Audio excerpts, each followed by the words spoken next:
Con su venia, señor presidente y señores magistrados supremos que componen esta mesa de honor del presente noveno Pleno Jurisdiccional Supremo en materia penal.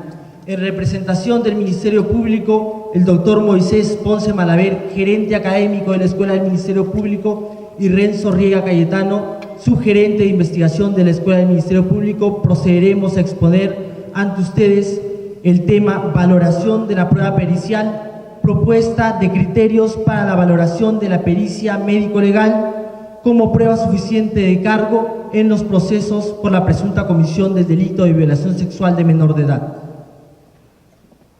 Partimos de un ámbito de doble relevancia respecto del análisis del delito de violación sexual de menor de edad. En primer término, debido a que, de acuerdo con el informe estadístico del Instituto Nacional Penitenciario a enero del 2015, alrededor de 6.169 personas, entre procesados y condenados, se encuentran internados en un establecimiento penitenciario, lo cual constituye el 6.8% de la población penal total. En segundo término, se debe de considerar que, de conformidad con lo establecido en la Ley 28.704, el grupo de condenados por el delito de violación sexual se encuentran absolutamente excluidos de acceder a un beneficio penitenciario de anticipación de la salida de un establecimiento penitenciario, beneficio de semilibertad, liberación condicional o redención de la pena por el trabajo y la educación. Del mismo modo, también se encuentran excluidos de la aplicación del derecho de gracia presidencial, de la conmutación de pena o de la aplicación del indulto. Por otro lado, se tiene que el quantum punitivo referido al delito de violación sexual de menor de edad se ha ido incrementando paulatinamente a través del tiempo, llegando actualmente a considerarse la pena más grave que se puede aplicar a una persona por la comisión de un delito, teniendo como extremo mínimo la pena privativa de libertad de 30 años y como extremo máximo la cadena perpetua. Bien, en este contexto de relevancia del delito de violación sexual de menor de edad, cabe precisar que, en atención a la naturaleza clandestina de los hechos que constituyen la comisión de este delito, son la declaración de la agraviada y la pericia médico-legal, fundamentalmente los medios de prueba a valorarse a efectos de acreditar, en primer lugar, la realización del delito y, en segundo lugar, la vinculación de la persona imputada en calidad de autor o partícipe. Bien, en atención a ello, oportunamente, la Corte Suprema se ha pronunciado a través de los acuerdos plenarios 2-2005 y 1-2011, referidos tanto a las garantías de certeza para la valoración como prueba válida de cargo de la sindicación de la agraviada, como para la apreciación de la prueba en materia de delitos sexuales. Sin embargo, hasta el momento queda pendiente la elaboración y determinación de criterios a efectos de valorar la pericia médico-legal en delitos sexuales y, en este caso, en especial referencia a los delitos de violación sexual de menor de edad. Bien, ante esta situación problemática, nuestra base normativa la constituye lo establecido en el artículo 2 del numeral 24, literal E de la Constitución Política, en concordancia con lo establecido en el artículo 2, inciso 1 del título preliminar del Código Procesal Penal del 2004, que a la letra señalan que toda persona imputada de la comisión de un hecho delictivo debe ser considerada inocente hasta que se demuestre lo contrario, es decir, se declare su responsabilidad a través de una sentencia firme debidamente motivada, lo cual requiere una suficiente actividad probatoria. Bien, en el ámbito de la doctrina procesal se tiene que valorar, consiste en determinar el valor real que se debe otorgar a la prueba en el marco del proceso penal. Siendo así, en materia de valoración de la prueba pericial, se tiene que, a través de la pericia, se pretende aportar al juez conocimientos científicos a efectos de la valoración conjunta o global de los medios de prueba actuados, del mismo modo a efectos de la fundamentación de su decisión final.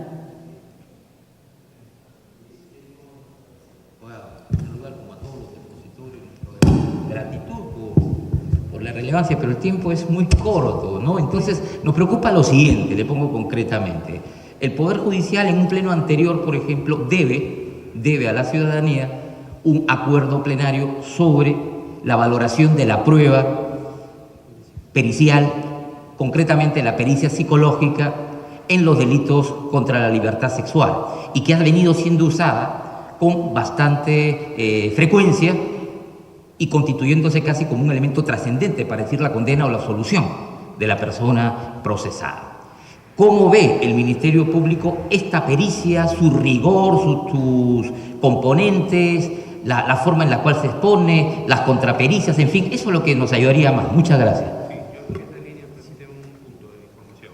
También, señor Riega y doctor Ponce Malaver, a ver si esta información que yo le planteo es correcta, en todo caso ustedes la refutan para ver el tema de la confiabilidad.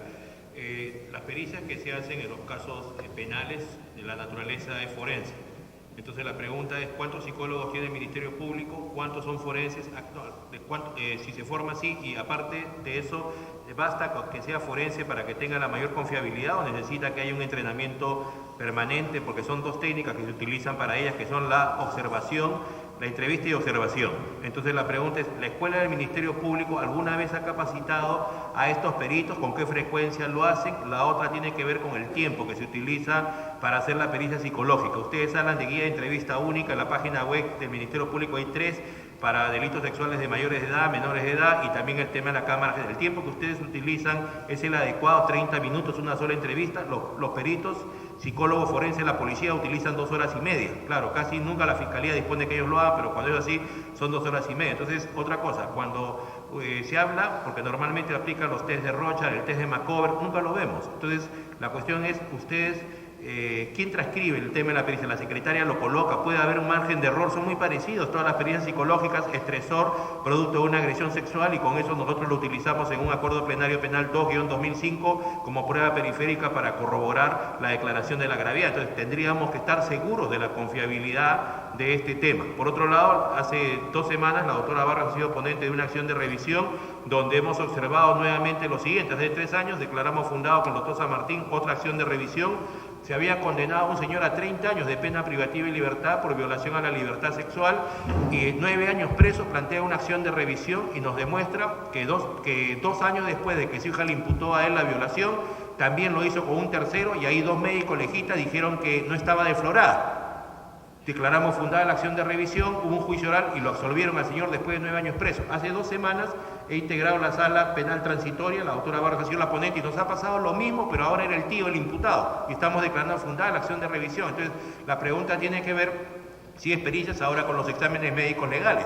Se requiere que sea un ginecólogo, es un médico general, qué clase de formación debe tener, porque si no nos confiamos en lo que dicen los peritos del Estado, psicólogos o médicos legales, incurrimos en un grave error y podemos mandar a la cárcel a una persona. Quisiera que ambos se pronuncien sobre ese tema, por favor. Gracias. Doctores magistrados supremos, en principio la ponencia que presentamos está orientada a cuestionar la actividad forense respecto de la emisión de certificados médicos legales. Sin perjuicio de ello, nos podemos pronunciar también respecto de las pericias psicológicas. Muchas gracias. Señor presidente del Gobierno Pleno Jurisdiccional, señores magistrados supremos, damas y caballeros. Voy a hablar brevemente sobre un punto que es el examen de violencia sexual por vía posterior, conocido como coito contra natura, que es el que más problemas ha traído en nuestro entender. Para ello voy a hablar sobre la anatomía, la fisiología y los traumatismos que se producen en la zona y cuál es el instrumento que manejamos, porque vamos a tener en cuenta 2 cosas importantes: que la evaluación en los casos de violencia sexual es físico y psicológico en forma simultánea, a la vez. Bien, lo primero que debo manifestar es que ¿qué entendemos nosotros por medicina legal? Porque ese es el punto crucial para entender nuestro trabajo. La medicina legal es una rama de la medicina social que se encarga de resolver los problemas que nos plantea el derecho. Si no alcanza los conocimientos de la medicina, tenemos las ciencias biológicas y también las ciencias forenses. Y nuestro objeto de estudio es la búsqueda de la verdad. Y para ello utilizamos el método científico. En el método científico tenemos que tener en cuenta 3 cosas: el perito, la forma como se investiga la verdad médico-legal y cómo se redacta el informe pericial. Ahí vienen algunos inconvenientes. En cuanto al perito, en el Instituto de Medicina Legal se tiene 525 médicos, de los cuales 70 tienen la especialidad de medicina legal. El resto son médicos generales que van a hacer la función porque así lo establecen las normas. Ahora bien, hay una diferencia entre un especialista en medicina legal y un médico general que hace la función de médico legista. Y más aún, la confusión que existe en los casos de violencia sexual cuando se pide que en estos casos lo evalúe un ginecólogo. Vale aclarar que la ginecología es una rama de la medicina que se encarga del estudio y tratamiento de las enfermedades propias de la mujer, y el acto sexual, cualquiera sea, no es ninguna enfermedad. Por lo tanto, la ginecología aquí no tiene nada que ver. En cuanto a la investigación es el cómo se hace, y nosotros vamos a proponer al final de nuestra breve exposición cuál es el instrumento que utilizamos. Y el informe pericial. El informe pericial obviamente tiene que estar ligado a lo que se nos pregunta, y no siempre se solicita o no siempre se indica cuál es el motivo del examen que se le va a realizar. Como anécdota, hemos recibido, por ejemplo, algún documento que nos dice sírvase proceder de acuerdo a sus atribuciones, y el médico legista no tiene ninguna atribución al respecto. En cuanto al aspecto de violencia sexual por vía posterior, que generalmente se lo llama coito contra natura, pero su nombre técnico es coito ano-rectal. Primero que tenemos que ver es la anatomía. En una persona adulta, el ano es un tubo, una especie tubular que mide 2 centímetros de alto, en una persona adulta, y tiene 2 esfínteres. El interno, que se llama esfínter interno, que está compuesto por fibras lisas, musculares lisas, es decir, son involuntarias, eso no lo puede controlar la persona. Y el esfínter externo, que son fibras estrelladas, es decir, esas sí se pueden manejar a voluntad de la persona. Puede contraerlo, puede relajar. Ahora bien, el límite superior que va al recto tiene una línea imaginaria que se llama línea pectínea, y el límite inferior una línea que se llama perianal o perineal. Entonces, en esa línea nos va a definir los 2 centímetros. ¿Por qué es importante conocerles? Porque las lesiones que se producen, por ejemplo, por impactación fetal o estreñimiento, las lesiones están más cercanas a la línea pectínea, es decir, a la línea ano-rectal, que las lesiones que se producen de afuera para adentro, que están más cercanas a la línea ano-perineal. Entonces, ese es importante. En segundo lugar, en cuanto a la anatomía del ano, habría que ver que algunas personas hablan de pliegues radiados, lo cual no es cierto. Radiados quiere decir en forma de rayo de bicicleta. Y nosotros podemos demostrar, hemos traído material para eso, que en los pliegues anales no son radiados, sino que en una zona, imagínense las agujas del reloj antiguo, entre la zona comprendida entre 5 y 7 no hay pliegues anales, y entre 1 y 2 tampoco. Pero yo les puedo ver un examen. Menor de 9 años de edad, con ausencia de pliegues en 6, ano infundibuliforme, ligeramente hipotónico, signos de acto contra natura. Condenado, 30 años de cárcel. Pero ¿qué es lo que ocurre aquí? Si nosotros nos estamos probando entre 5 y 6 y entre 11 y 1 no hay pliegues, eso es una cuestión anatómica, es normal. Segundo, que presenta ano infundibuliforme. El ano se vuelve en forma de embudo porque sencillamente todos los hombres no tenemos nada en la pelvis, como las mujeres que sí tienen el útero y queso la plana. También se ve este tipo de ano en ancianas y en niñas. Y tercero, que es hipotónico. La hipotonía, que es la dureza del músculo, depende de muchos factores. Por ejemplo, algunas enfermedades como la diarrea, otros como el eczema de pañal, las escaldaduras, etc. Es un largo, etc. Ahora, en cuanto a la dimensión, el ano en una persona adulta se distiende más o menos como un tubo de 2 a 2.5 centímetros que contrasta con el diámetro del miembro viril o pene, que es de 3.5 centímetros más o menos 0.57 en una persona adulta promedio.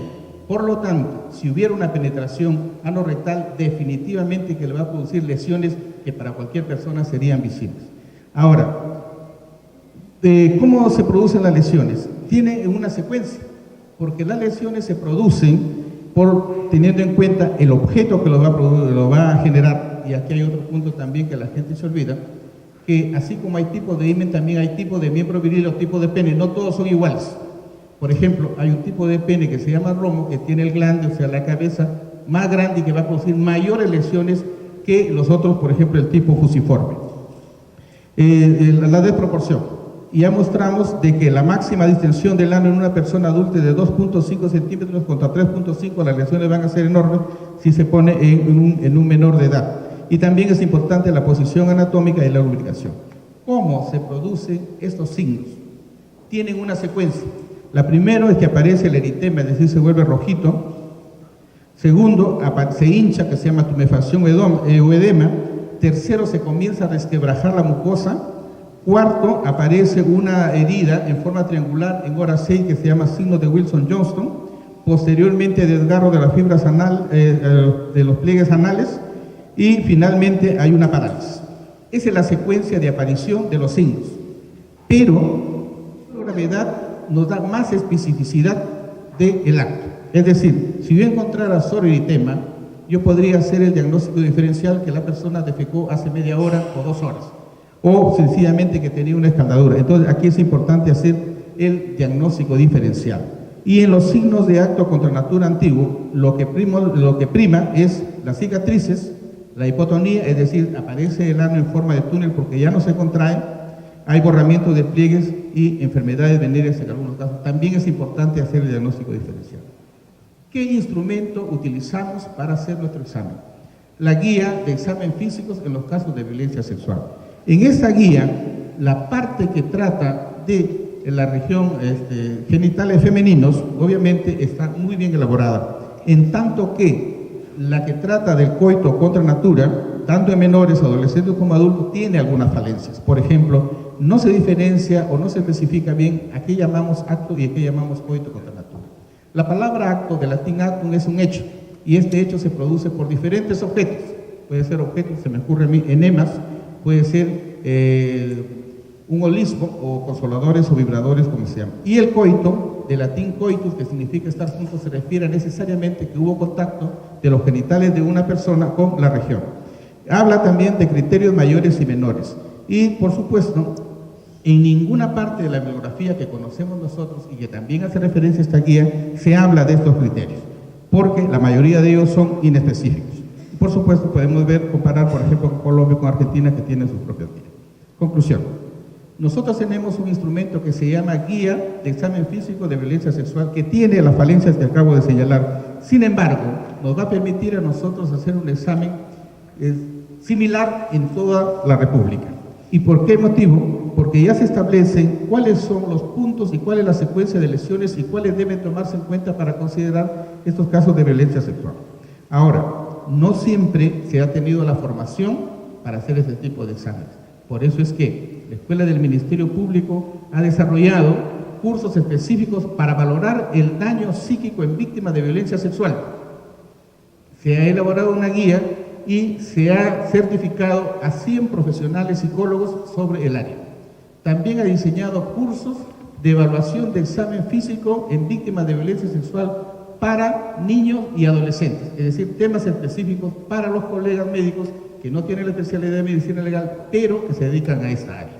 Entonces, nuestra propuesta es que se tome en cuenta la guía de evaluación física de examen de violencia sexual con las salvedades o, en todo caso, sugiriendo la modificación, la aclaración de los términos que he señalado. Muchísimas gracias.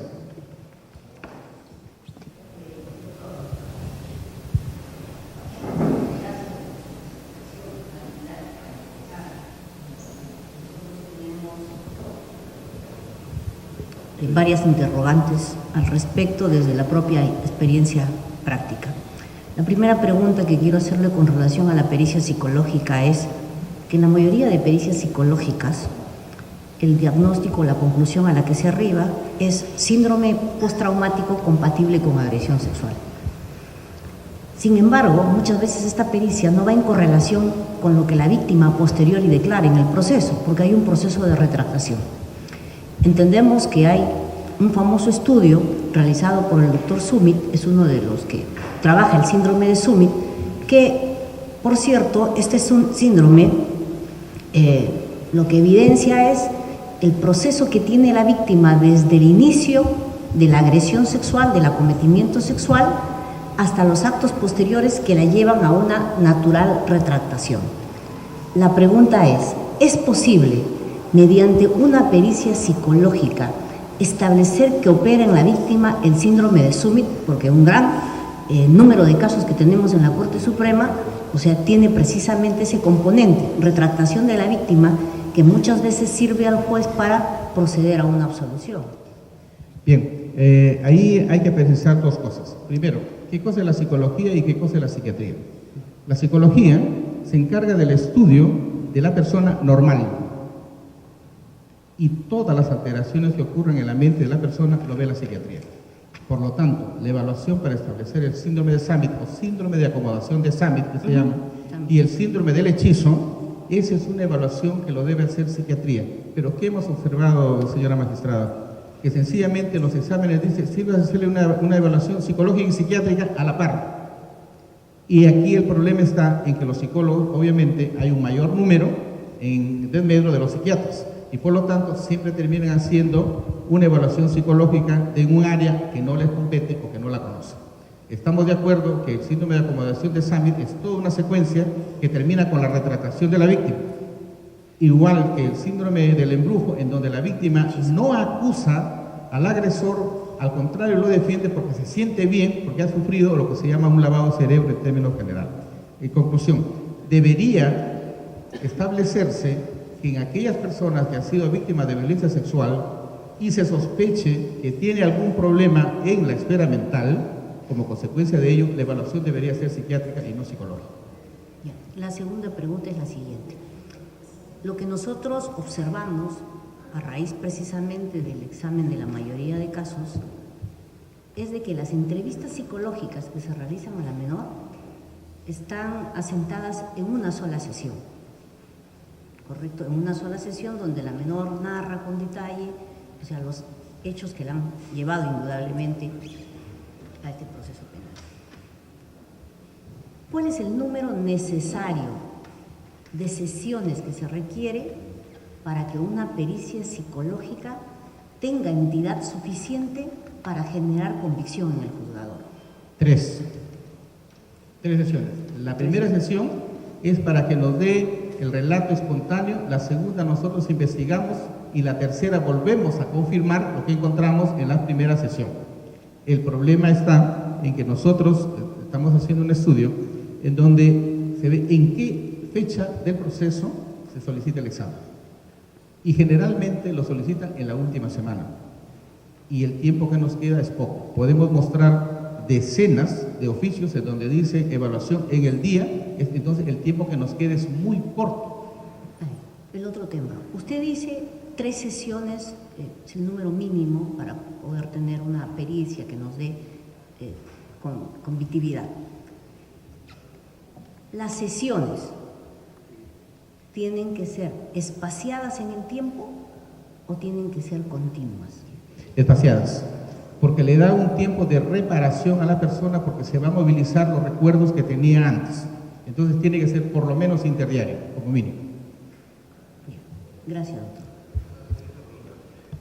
Doctor Ponce, justo con su pregunta, si usted dice que deben ser 3 sesiones para que tenga mayor solvencia estas pericias psicológicas, ¿por qué cuando ustedes como Ministerio Público dirigen la investigación preparatoria, ustedes trabajan para ellos, en 27 distritos judiciales al 100%, entonces ¿por qué no hacen las 3 sesiones? Si tienen diligencias preliminares, tienen investigación preparatoria para pasarnos una información que sea lo más solvente, ¿por qué no está ocurriendo eso? Porque usted dice en el modelo antiguo, seguramente se refiere que en el juicio oral recién le pedimos, faltando una semana de esto, pero en el modelo nuevo ustedes tienen la carga de la prueba y ustedes trabajan para ellos. ¿Qué está pasando entonces? Eso lo desconozco porque nosotros somos la parte ejecutora, es decir, realizamos los exámenes. Ahora otra cosa, usted nos ha dicho que tienen, que son ustedes 525 médicos legistas en todo el Perú y nos habla de que 100 han sido capacitados por ustedes, ahora no sabemos la frecuencia tampoco, y los otros 425 no, y sin embargo todos los días proveen pericia que nosotros lo vamos a tomar en cuenta. ¿Qué valor le podemos dar si no tienen esa formación especializada que ustedes les han dado? ¿Cuándo van a terminar con capacitar a todos los médicos y en qué consiste la capacitación? Si lo tendríamos que medir académicamente, ¿es que lo van a poner en un estándar el más alto? ¿O cómo han programado los cursos, todas esas cosas? Bien, para aclarar, de los 525 médicos, 70 son especialistas en medicina legal. Y de todos ellos, el 60% fue capacitado en las técnicas de evaluación a víctimas de violencia sexual, 60%. Y el resto, obviamente, se capacita vía pasantías, es decir, vienen durante un mes a aprender cómo son las técnicas de evaluación. Conclusión, tenemos más del 90% de médicos capacitados en el área. Por supuesto que hay niveles, ¿cierto? Una cosa es el médico general que aprenda la técnica y otra cosa es el especialista en el área. O sea, desde su punto de vista, ¿qué credibilidad deberíamos tener respecto a ellos? Científico, técnica, dependiendo de la naturaleza de la pericia, por la formación que usted está diciendo. Usted es un profesor también, aparte de trabajar. Objetivamente, ¿cuál sería su respuesta? Sí, el método médico nos indica que tenemos que tener como mínimo un acierto de 95 y en medicina el 97% de acierto. Y para disminuir eso es que nosotros necesitamos que haya una guía en que nos diga cuáles son los pasos que debemos seguir, qué criterio debemos tomar para llegar a una conclusión que sea aceptada científicamente. Dejo la palabra con el doctor Diego. Conclúyase. Bien, de acuerdo a lo dicho por el doctor Ponce Malaver, principalmente la propuesta de criterios que proponemos a consideración de ustedes, magistrados supremos, se basa fundamentalmente en analizar a efectos de considerar la suficiencia probatoria de la pericia médico-legal en un proceso penal, el evaluar la existencia de criterios que sí vendrían a ser específicos de una violación sexual, en orden de prelación referidos a la equimosis, al edema o tumefacción, a las fisuras y al signo de Wilson-Johnson, como han sido descritos previamente por el doctor Ponce Malaver. También evaluar la inexistencia de diagnósticos médicos precedentes respecto a una enfermedad, un rasgo anatómico, como el ano infundibuliforme que señaló el doctor Ponce Malaver, o circunstancia de relevancia médica que constituya una etiología alternativa al abuso sexual respecto de los signos encontrados de reconocimiento médico legal.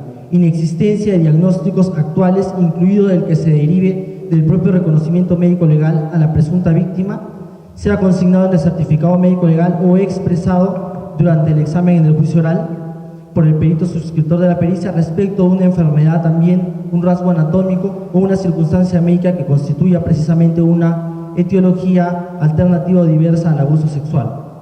Finalmente, que se evalúe la concordancia entre los signos identificados en el certificado médico legal y la conclusión a la que se arriba producto del reconocimiento médico legal y el hecho imputado en el proceso, teniendo en consideración que existen diferencias entre lo que constituye un acto contra natura y un coito contra natura. Entonces no puede condenarse una persona bajo el hecho imputado de coito contra natura sobre la base de un certificado médico legal que señale como conclusión acto contra natura. Muchas gracias. Solamente para indicarles a los señores ponentes que nos presenten sus conclusiones por escrito para tenerlos nosotros en físico. Al quinto tema, el delito de tráfico de influencias, y el ponente es